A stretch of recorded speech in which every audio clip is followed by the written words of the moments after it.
देखो हमारे बड़े भाई बॉबी पवार जी हमारे बीच में।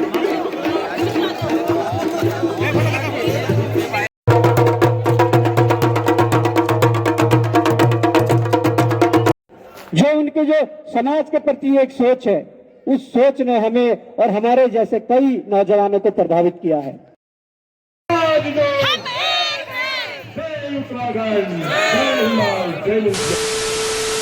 अध्यक्ष जी और हमारे सहयोगी और उत्तराखंड बेरोजगार संघ कुमाऊं सहयोगी भाई भूपेंद्र कोरंगा जी और हमारे नगर पंचायत मुंशियारी के अध्यक्ष प्रत्याशी बड़े भाई राजू पांगती जी और हमारे केदारनाथ से आए हुए हमारे बड़े भाई त्रिभुवन चौहान जी और श्री जनपांगी जी और अध्यक्ष पद के प्रत्याशी के पिता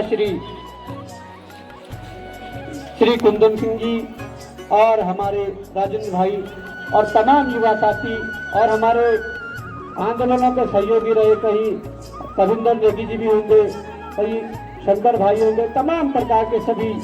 और हमारे सामने हमारी मातृशक्ति बैठी हुई है, हमारे बड़े बुजुर्ग बैठे हुए हैं और हमारी युवा शक्ति। मैं आप सबको प्रणाम करना चाहता हूं और धन्यवाद देना चाहता हूं कि आप सभी ने इस एकजुटता के माध्यम से ये संदेश देने का काम किया है कि समाज के बीच जो अच्छा करेगा, समाज के बीच रहकर जो काम करेगा, जनता उसके साथ खड़ी है। और इस चुनावी जनसभा या चुनावी रैली, जो उनके जो समाज के प्रति एक सोच है, उस सोच ने हमें और हमारे जैसे कई नौजवानों को प्रभावित किया है। राजू भाई के साथ सचिवालय के अंदर बैठे बड़े बड़े अधिकारी जो इन्हें फोन करके पूछते हैं कि राजू भाई यहां से कैसा होना है, क्या होना है। ये एक ऐसी शख्सियत है जिन्हें अनुभव है, जिन्हें पता है कि समाज के बीच क्या काम करना है और समाज को किस काम की जरूरत है। आज ऐसे नौजवान आपके बीच में अध्यक्ष पद के प्रत्याशी है, तो मैं समझता हूं कि ऐसे व्यक्ति के लिए वोट आपको खूब भारी मतों से इन्हें विजय बनाना है। क्या कह रहे थे आप लोग?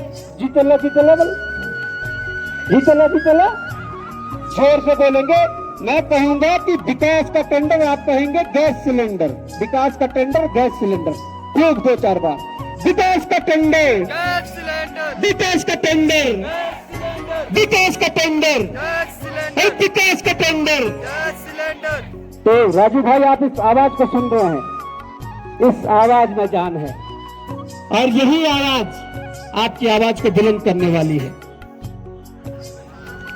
हम इसलिए भी राजू भाई से प्रभावित हुए कि आपके बच्चे जो हल्द्वानी या देहरादून में रहकर तैयारी कर रहे हैं, जो बच्चे सुबह से शाम तक कोचिंगों में पढ़े रहते हैं, लाइब्रेरी में बैठ कर तैयारी करते हैं, उनके लिए पता क्या है राजू भाई का योगदान? हमें पता है। जो बच्चा गरीब होता है, जो असहाय होता है, जो अपने कोचिंग की फीस नहीं दे पाता, जो लाइब्रेरी की फीस नहीं दे पाता है, उनके लिए सबसे आगे खड़े रहने वाले व्यक्ति है। जो आपके यहाँ के एसटी समाज के, एससी समाज के या जनरल ओबीसी वाले बच्चे हैं, मैं तो जानता हूं ना, मैं बड़े करीबी से जानता हूं। आप सबके जो बच्चे हैं हमसे जुड़े हुए हैं देहरादून में, तो उनके लिए सबसे आगे अगर कोई व्यक्ति आता है तो राजू भाई आता है। उनकी सुख दुख में अगर कोई खड़ा रहता है, राजू भाई आते हैं। तो आज क्या ऐसे व्यक्ति को हम चूक जाएं? ऐसे व्यक्ति को क्या आगे ना हम करें? आज हमें स्पष्ट अपनी सोच को रखना है। 25 सालों से इन राजनीतिक दलों ने हमें बड़ा बरगला लिया है, हमें बहुत ठग लिया है। अभी हमारे भाई साहब कह रहे थे कमलदा कि राजू भाई को बोलना नहीं आता, हमें तो काम करने वाला चाहिए। वास्तव में हमें काम करने वाला चाहिए। बोलने वाले तो कांग्रेस में बहुत है, बोलने वाले भाजपा में भी बहुत है, पर सारा झूठ बोलते हैं, इस बात को ध्यान रखना। सारे जुमले होते हैं, सारे जुमले होते हैं। हमें तो काम करने वाला चाहिए। आप आसपास का जो दृश्य देख रहे हैं, ये तो हमें प्रकृति ने दिया है ना, ये सरकार ने दिया है। किसने दिया है?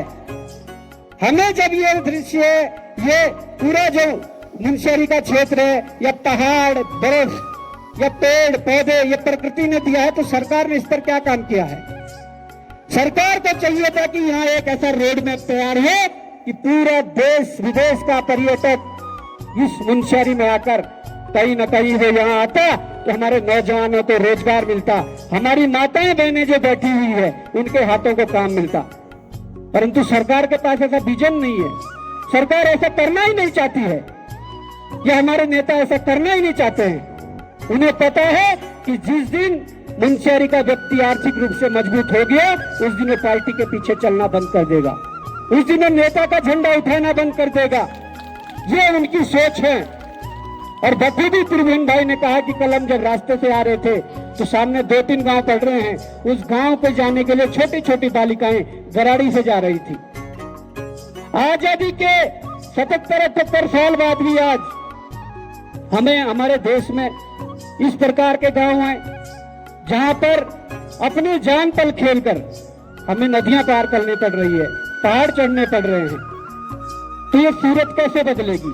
ये सूरत तब बदलेगी जब हम सही को सही और गलत को गलत बोलने की हिमाकत करेंगे। जब हम सही या गलत है, जब खटीमा की जनता ने उन्हें करारा जवाब दिया, जब खटीमा की जनता ने उन्हें हरा दिया मुख्यमंत्री का चेहरा रहते हुए, तो वे मुंशियारी सीट को चुनना चाह रहे थे कि मैं मुंशियारी सीट से उपचुनाव लड़ूं और जीतकर विधानसभा जाऊं। तो जब उन्हें मुंशियारी सीट को चुनना था तो उन्हें मुंशियारी सीट में मुंशियारी के लोगों की क्या समस्याएं हैं वही तो पता होना चाहिए था। भले ही आप मुंशियारी की जगह चंपावत से आप चुनाव लड़के आप विधानसभा पहुंचे और मुख्यमंत्री बने, तो क्या मुंशियारी के जो नागरिक है, मुंशियारी के जो निवासी है, क्या उनके उन मुद्दों को आप भूल गए? क्या उनके मुद्दों को भूल गए? मुख्यमंत्री तो आप सबके हैं। ऐसा तो नहीं है कि आप केवल बीजेपी के मुख्यमंत्री हैं, मुख्यमंत्री तो आप उत्तराखंड की जनता के मुख्यमंत्री हैं। मैं कहना चाहूंगा कि आज के समय में जिस प्रकार से जो व्यवहार कुशल व्यक्ति हमारे राजू भाई हैं, इनका व्यवहार किसी अधिकारी के साथ बात कर लो, देहरादून के सचिवालय में बात कर लो, या अलग अलग विभागों के अधिकारियों के साथ बात कर लो, जहां तक कि दिल्ली के अंदर बैठे बड़े बड़े अधिकारी, इनके साथ इनका जो व्यवहार हमने देखा है, तो मैं समझता हूं कि इससे बेहतर प्रत्याशी आपकी इस नगर पंचायत के लिए कोई नहीं हो सकता। हमारी माताएं बहनें यहाँ पर बैठी हुई है। जो आपने कहा था कि ये आंदोलन नहीं, या ये चुनाव नहीं, ये आंदोलन बन चुकी है, ये आंदोलन किसी चीज प्लीज आप हम बताइए। देखिए, जब हमने चुनाव लड़ा था तो मैंने चुनाव नहीं लड़ा था, हमें युवाओं ने खड़ा किया। वहाँ की स्थानीय जनता ने, मुझे यह भी पता नहीं लगा कि मेरे चुनाव में गाड़ी कहाँ से आ रही है, मेरे चुनाव में कार्यकर्ताओं के लिए खाना कहाँ से आ रहा है, मेरे चुनाव में खर्चा कैसे हो रहा है। जनता ने अपने जेब से निकाल कर हमें चुनाव लड़ाया है। और लोकसभा का चुनाव सबसे बड़ा चुनाव होता है। तो उस दौरान मैंने एक बात कही थी कि इस प्रदेश को बचाने की लड़ाई है, ये केवल चुनाव नहीं है, ये एक आंदोलन है। जो आंदोलन घर घर तक जाना चाहिए। इस आंदोलन के माध्यम से आपकी बेहतर स्वास्थ्य सुविधाओं के लिए, आपकी बेहतर शिक्षा के लिए, नौजवानों के रोजगार की बात, या यहाँ के पलायन की बात, यहाँ के माता के सम्मान की बात, यहाँ के महिलाओं की सुरक्षा की बात, ये तमाम जो बातें हैं वो बातें घर घर तक इस आंदोलन के रूप में जानी चाहिए। ये वास्तव में चुनाव नहीं है, ये आंदोलन है, और ये आंदोलन के रूप में हम लड़ रहे हैं। तमाम पूरे गढ़वाल से लेकर कुमाऊं से लेकर जौनसार तक ये चुनाव लड़ा जा रहा है। और हमारे पांसी जी के लिए 2 लाइन में कहना चाहता हूँ, जब खड़ा हो ही गया हूँ। हो गई है पीर पर्वत की पिघलनी चाहिए, हो गई है पीर पर्वत की पिघलनी चाहिए, इस हिमालय से अब कोई नई गंगा निकलनी चाहिए, इस हिमालय से कोई नई गंगा निकलनी चाहिए। हंगामा खड़ा करना राजू भाई का मकसद नहीं, हंगामा खड़ा करना राजू भाई का मकसद नहीं। राजू भाई की कोशिश है कि इस मुंशियारी की सूरत बदलनी चाहिए। राजू भाई की कोशिश है कि इस मुंशियारी की सूरत बदलनी चाहिए। राजू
देखो हमारे बड़े भाई भव्य पवार जी हमारे बीच में।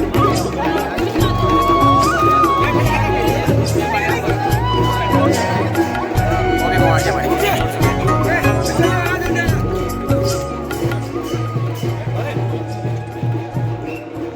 तो ये लोग ये कांग्रेस की रैली, कांग्रेस